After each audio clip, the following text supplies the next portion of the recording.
These are my tomatoes. There are 25 of them. They are absolutely huge, and our farm store up here was trying to get rid of them. So I got the whole box for like, I think it was like $20. They're washed, they're on the counter drying, and as soon as they dry, I'm going to slice them up and put them in this bad boy so I can make some dehydrated tomatoes. Okay, so these are washed and dried. They don't have any mud or dirt on them, but some of these have spots like you can see here. What I'm going to do is I'm going to cut them off. I'm going to slice these 1/4 to 1/2 inch thick, and then I will show you what they look like before I put them in the dehydrator. Okay, so this is the first tray going into the dehydrator. As you can see, they are not all even. I have not perfected that to a science yet, but that's okay. I don't get that finicky. I'm actually going to dry most of these out all the way to where I can make tomato powder. But this is the first tray on the in the dehydrator of my tomatoes. So I'll bring you back again after I get some more done. Okay, I wanted to show you now. This is the third drawer that I've been doing. I've been cutting them a little thicker. And leaving the centers in them, putting some of the pieces on.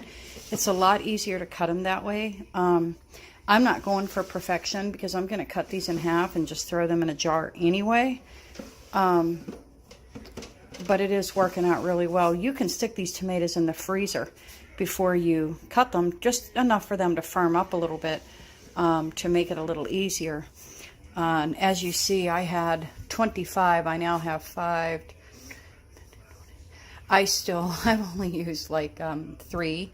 All my scraps, my end pieces, well, this one's got to be cut again, but all the end pieces and all the junk pieces, I just kind of throw in a bowl because they go to my pigs and my chickens. But this is what I'm doing. So I'm going to finish up these until I get all 9 drawers filled, and then I'll be back. Okay. I now have 9 trays of sliced tomatoes. I almost said strawberries. Guess the heat's getting to me. It's 90 degrees here in Florida today. Oh, I got a space there. Okay, so I have, like I said, 9 full trays. This is going to go in at 145 degrees. For 7 to 14 hours. And that's what it's going to look like. We'll check back in a little while to see what they do.